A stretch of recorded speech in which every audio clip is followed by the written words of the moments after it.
Yamakaterera kudai so ndiyo Kulliant TV yacho patinokupai nhau ma-updates nezvinhu zvakasiyana siyana zvinenge zvichiitika. Nasi vari kuti it's a last kick of a dying horse.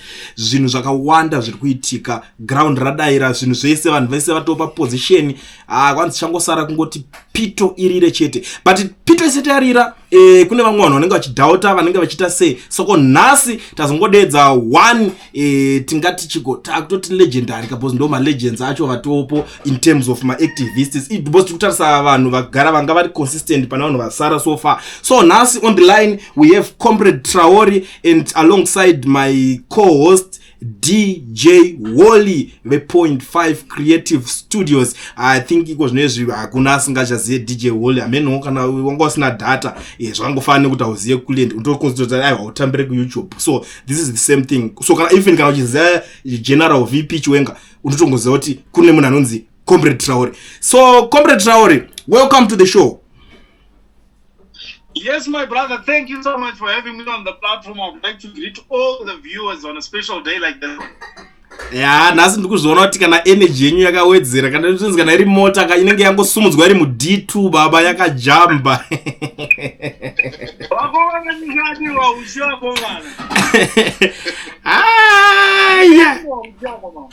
Zvinopera mushere nhasi, zvinopera mushere because ndamboona hangu vanhu vambotanga vamboita kakutyiswa vunduswa ka vakamboda kumboisirwa tumapurisa tumachichibha. Ndiri kuona kuti unzwa kuti vanhu vapinda mutauni zvichito zvekudaro ende vachiri kupinda vanhu vachiri kujegera tuma road block twamboiswa ameno. Zvinopera mushere Comrade Traore.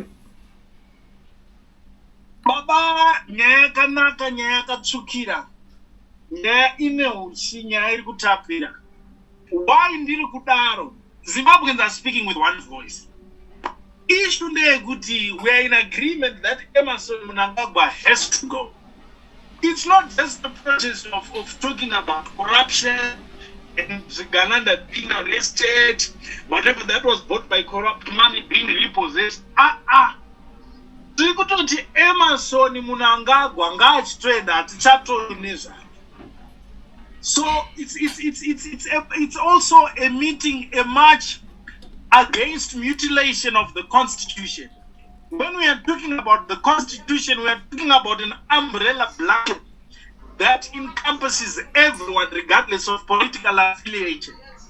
Therefore, all roads are leading to Africa Unity Square, Titi Mnangagwa Ngaende. Now, we are ushering a new season, a new dimension of politics, a new dimension of doing things, whereby tistoti nhasi Mnangagwa aenda mangwana position vakatoti varida kutoitawo protest yavo ngavaite mangwana ZANU-PF vakatomotaura ndiri kuitawo yangu protest. Munhu anofanira kuita akazununguka baba, zvese zvokuti vanhu vanobayiwa magaro nepfuti handichazvida izvozvo. You see now. So munhu wese aungana baba chatokala. Now we've got war veterans, tine ma youth, tina mujibha chigwido, ma ex-detainees, everyone is there my brother. Ya ndikupa nzisa ndikuterera. DJ Wally tauchisanganisa Comrade Traore nemibvunzo apa. Aya wanga wachirumbotaura saka tinovapa nguva. Comrade Traore, zviri kufamba here? Mwana wamai ndiri kunakirwa, ndiri kufara zvisingaiti. Mwari haasi munyadzisi wevanhu.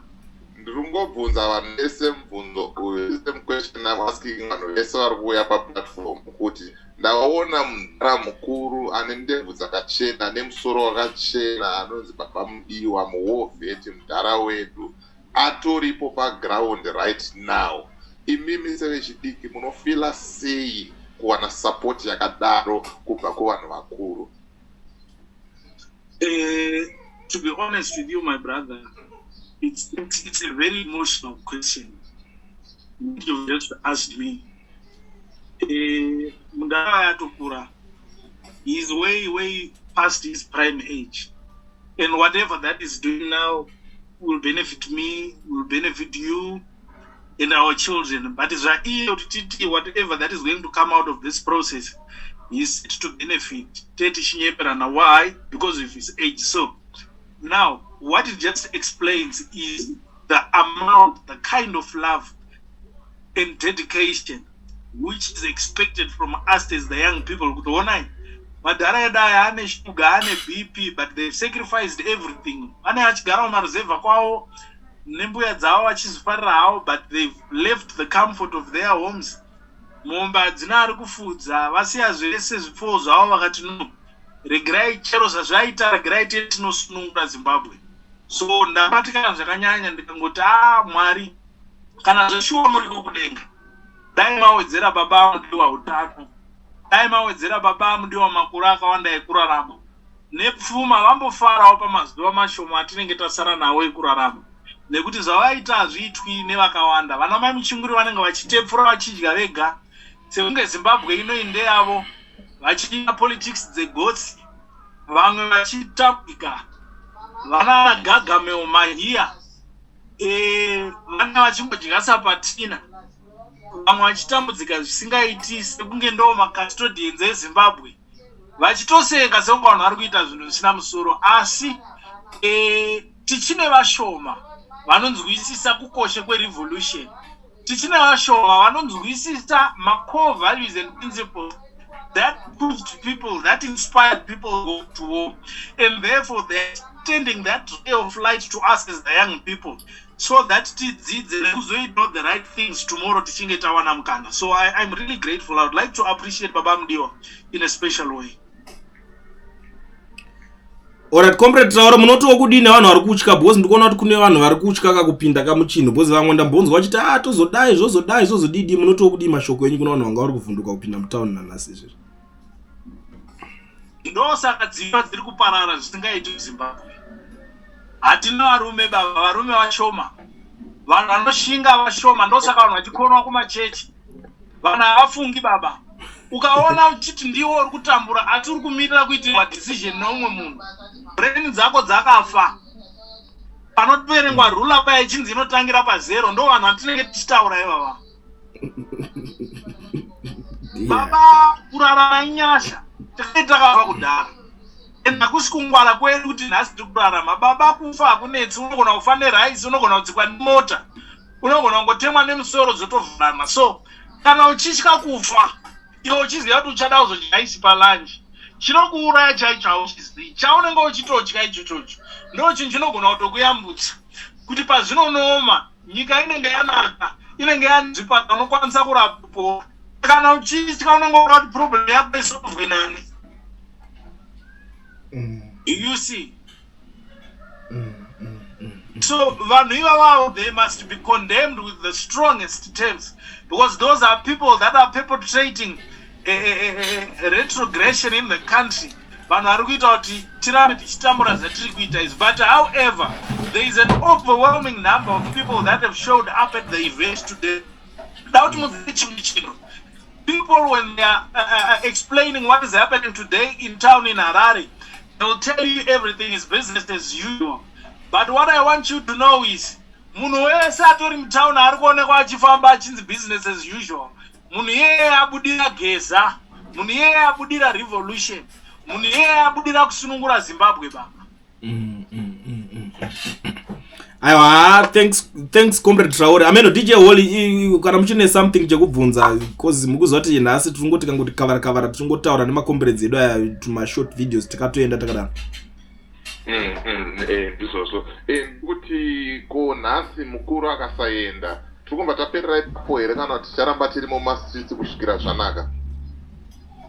Baba, isusu tiri kutoramba takatodzanya, nekuti matsikira atakaita mafuta tikambopita gumbo hazviperi musha. Isusu tiri kuti there is no need to back down, because what we've set out to achieve is to liberate Zimbabwe. As far as Zimbabwe is not yet liberated, we are not holding back, and we are not letting go, baba. Tiri kuramba takadzanya kusvika Emerson aenda, zvigananda zvaenda, just to prove to you what I'm telling you is very true. Makapedzera kuona Scott achifamba street irini, kana zvigananda zvichirevesa kuti zvichiri muZimbabwe, umwe naumwe ngangoisa picture yepaanenge akamira, tizive kuti vanhu ava tichinava pakati pedu. you saw Ziyambi achitumira muzukuru wake kuti enda unotora mombe udziise kupurazi remusha wese. Not rake personal one rinozikana kunzi nderake. Why? These people are panicking. These people know their time is up and they don't have time anymore. Therefore, the current is up to the people to make a move.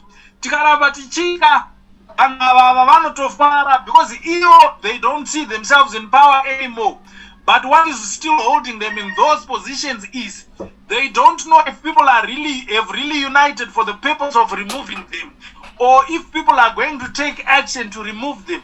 Baba, no one can ever resist pressure that comes from Zimbabweans when they are united, Baba.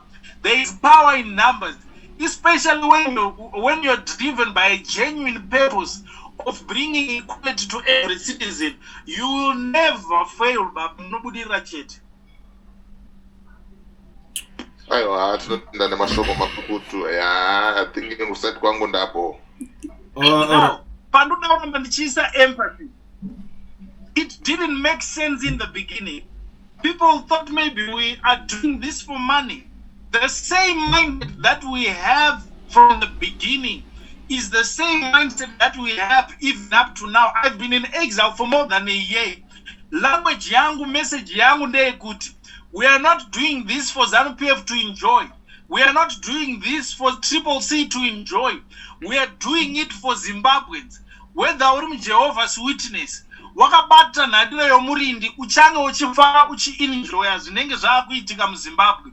Wherever you are, whether uri Postori, whether uri waMagaya, wamakandiwa, whether uri African traditional religion, tiri kuda kuti ma-resources enyika adistributwe zviri equal kune munhu wese.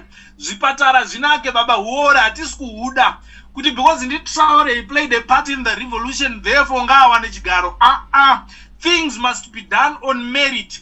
Kana kuzvipatara kuine mishonga, road yakaka, mabasa aripo, hatipanani chigaro nekunyarana. Umwe nomwe anongoenda pakamukodzera nekuti paakakodzera paanenge achitodiwa ipapo. So we are not doing this to repeat the same thing that happened in 2017, whereby Mnangagwa tries to create a dynasty that benefits him and his people alone. This thing is not just about General Chiwenga. This thing is not just about Traore or Mdarageza or many other leaders who are pushing the revolution. We are saying the focus of whatever that we are fighting for, we are just going to operate Tichishandisa a sequence which starts from the back going upwards, not something that benefits from the top going downwards. You see? So this is for the people. And it should Jabuda. People must not hesitate to speak the truth to power, because Makaona Traore ari street, because Makaona Traore takes such a push a revolution. Hatifaniri kuita zvekunyara kana kunzwirana tsitsi.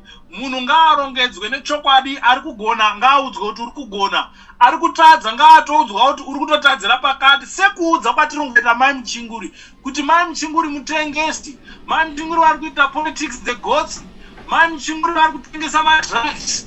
Tinebra kuti siyai madrugs, tanya mwana waMai Muchinguri, they are doing drugs and destroying the country vachipuwa mari nezvigananda. That is what we are saying. This must come to an end. I thank you. All right, Comrade Traore, before I let you go, ndazvinzwa zvese zvamataura, but maybe because you are not doing this for money, but isusu we are doing it for zvese mari inenge chizodiwa. Kana revolution ikabuda isu toenda kuma office apo tonopuwa mbijana hapo isu mari toida idisi.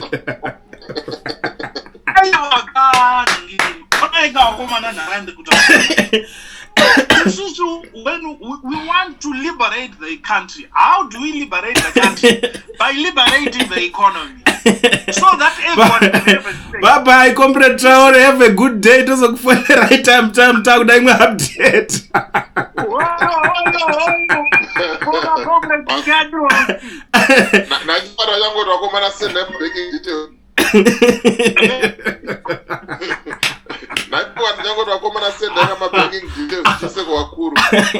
Aiwa ndimune maoko ndichengeta because nyika yakunaka kai. Iba mauti mudhara chimbobata yona apa makarwa. Thanks a lot baba. Tinotaura. Thank you. so much. God bless you guys. Sharp. Sharp. Oh, yo. That was Comrade Traore alongside DJ Wall. A lot is going on, a lot is happening. But after this one, stay tuned. It's about to happen. It's about to go down. Kulliant TV, Team VAT. Asivanu achishamsika. Kulliant TV, aichatzika. Saka, subscribe, also like. Echawana jisapa na chichazisha. Everybody say Kulliant, Kulliant, Kulliant, yeah. Information need brilliant, brilliant, brilliant, yeah. Everybody say Kulliant,